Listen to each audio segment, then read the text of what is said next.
हा जो पदार्थ आहे तो अगदी लहान मुलांपासून म्हाताऱ्या माणसांपर्यंत सगळ्यांच्याच आवडीचा आहे. चला तर पटकन सबस्क्राईब करा. एका परातीमध्ये मी एक चाळण ठेवली आणि त्यामध्ये 2 वाट्या ज्वारीचं पीठ, 1 वाटी गव्हाचं पीठ, अर्धा वाटी बाजरीचं पीठ, परत अर्धी वाटी बेसन पीठ आणि 2 चमचे तांदळाचं पीठ टाकून चाळून घेतलं. आता या पिठामध्ये एक मोठा कांदा बारीक चिरून टाकला. त्याचबरोबर कोथिंबीर बारीक चिरलेली, कोथिंबीर जरा जास्तच टाका. 1 चमचा लाल तिखट, अर्धा चमचा हळद, थोडा ओवा चोळून टाकायचा, 1 चमचा जिरे आणि मीठ. इथे मी 1.5 चमचा मीठ टाकलंय. नंतर एका मिक्सरच्या भांड्यामध्ये 3 ते 4 हिरव्या मिरच्या, आलं आणि लसूण टाकून बारीक करून घेतलं आणि या पिठामध्ये टाकलं. आता हे मिक्स करून घ्यायचंय. पीठ मिक्स करून घेतल्यावर थोडंसं पाणी टाकून मळून घ्यायचंय.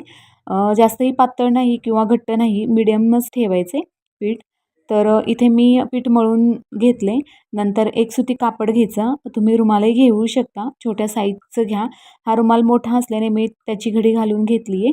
पोळपाटच्या आकाराच्या साईजचं घ्या कापड शक्यतो. नंतर स्वच्छ पाण्यामध्ये बुडवून पिळून पोळपाटवर ठेवायचा. वरून थोडंसं पाणी शिंपडून एक गोळा घेऊन थापून घ्यायचं.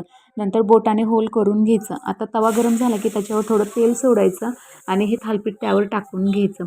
त्या होलवर थोडं तेल सोडायचं, नंतर कडेनेही सोडायचं आणि खालच्या साईडने चांगला खरपूस भाजला की मग पलटायचा.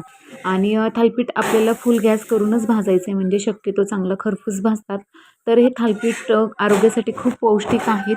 15 दिवसातून एकदा तरी केलेच पाहिजेत. तर याला तुमच्याकडे काय म्हणतात ते मला सांगा.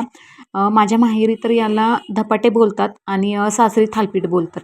तर चला तर मग कमेंट करून सांगा. बाय.